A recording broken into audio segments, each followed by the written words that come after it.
రెండేళ్ల తర్వాత ఖచ్చితంగా అధికారంలోకి వస్తామని కేసీఆర్ మళ్లీ ముఖ్యమంత్రి అవుతారని బీఆర్ఎస్ కార్యనిర్వాహక అధ్యక్షుడు కేటీఆర్ అన్నారు. తెలంగాణ భవన్లో బోధ్ నియోజకవర్గ నూతన సర్పంచులను ఆయన సన్మానించారు.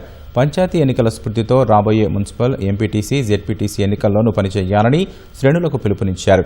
గెలిచిన సర్పంచులు నిరాశ చెందాల్సిన అవసరం లేదన్న కేటీఆర్ రెండేళ్ల తర్వాత ప్రతి గ్రామాన్ని అద్భుతంగా అభివృద్ధి చేసుకుందామని వివరించారు.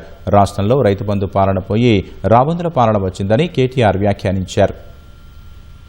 ముఖ్యమంత్రి వస్తే ఆదిలాబాద్ ఎమ్మెల్యే బీజేపీ ఆయన కాంగ్రెస్ వాళ్ళ కంటే ఎక్కువ డబ్బా కొడుతున్నాడు. ఆయన ఎందుకు డబ్బా కొడుతున్నావు? ఉన్న సిమెంట్ కంపెనీ అమ్మక దొబ్బుతున్నందుక. మనం ఉన్న రోజులు అడ్డుకున్నాం, అట్లెట్లా అమ్ముతావా అని. ఇవాళ అడ్డికి పావు షేరు ముఖ్యమంత్రి గారి కుటుంబ సభ్యులే ఆ ఫ్యాక్టరీ కొట్టేసే ప్రయత్నం చేస్తున్నారు. కాంగ్రెస్ బీజేపీ దొందే. ఒక్క హామీ కాంగ్రెస్ వాడు అమలు చేయకపోయినా ఒక్క బీజేపీ మాట్లాడాడు. ఎందుకు? ఇద్దరు ఒకటే అదలు బదలు. ఏమనుకుంటాను వాళ్ళిద్దరు? ఫస్ట్ బీఆర్ఎస్ లేకుండా చేయాలి, రాష్ట్రంలో కేసీఆర్ లేకుండా చేయాలి. అప్పుడు మన ఇద్దరం ఆడుకోవాలి. నువ్వు కాకపోతే నేను కాకపోతే నువ్వు. ఇది వాళ్ళ కోరిక. కానీ ప్రజల కోరిక వేరే ఉన్నది. మళ్ళా కేసీఆర్ రావాలి, 2028లో ఖచ్చితంగా రాష్ట్రానికి ముఖ్యమంత్రి కావాలనే కోరిక ప్రజల్లో బలంగా ఉన్నది.